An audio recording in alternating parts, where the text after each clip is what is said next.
হনুমান জয়ন্তীর আগের দিন প্ল্যান হলো হঠাৎ করে যে হনুমান জয়ন্তীর পুজোটা করব, মানে হনুমানজির পুজো করব। তো দুজনে বেরিয়ে পড়েছি পুজোর বাজার করতে, যাচ্ছি পাটুলি। আর এই বছর প্রথম আমরা এই পুজোটা করছি, তাই জন্য আগের থেকে একটু ভিডিও দেখে নিয়েছিলাম যে কি কি লাগতে পারে।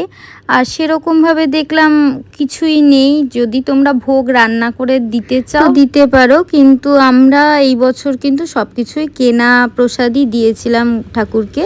তো তাই জন্য ঠাকুর যেগুলো যেগুলো ভালোবাসে সেগুলো কিনবো, আর একটা পুজো করতে যা যা প্রয়োজন হয় সেগুলোও কিনবো। আর জানো তো পাটুলিতে একটা খুব ভালো বড় হনুমানজির মন্দির আছে, তো সেই মন্দিরটাতে গত বছরও আমরা গিয়েছিলাম আর এই বছরও গেছিলাম। বাড়ির জন্য কিছু সবজি কেনার ছিল, সেটা আগে কিনে নিয়ে তারপরে পুজোর যা দরকার ছিল সেগুলো একটা দোকানে গেলাম। আর এই দোকানটার ঠিক উল্টো দিকেই কিন্তু ওই যেই মন্দিরটার কথা বলছি সেই মন্দিরটা। তো আমরা এখান থেকে পুজোর জিনিসগুলো কিনে তারপরে পার হয়ে মন্দিরে যাব, এটাই প্ল্যান করে রেখেছিলাম।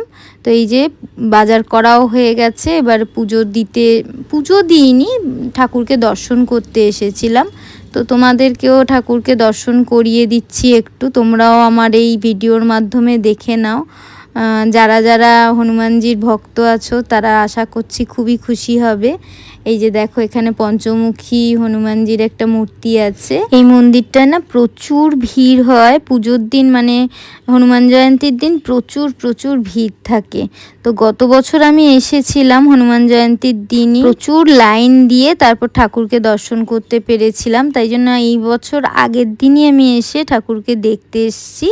তো এই তো আমাদের দেখা হয়ে গেছে, এবার আমরা বাড়ি ফিরে যাচ্ছি। আর এই যে দেখো এই জায়গাটায় খুব সুন্দর লাইট দিয়ে সাজিয়েছে মন্দিরের আশপাশটা। তোমরা কারা কারা পুজো করেছো অবশ্যই আমাকে কমেন্ট করে জানিও। আর চলো আজকে এই পর্যন্তই, আবার দেখা হবে নেক্সট একটা ভিডিওতে।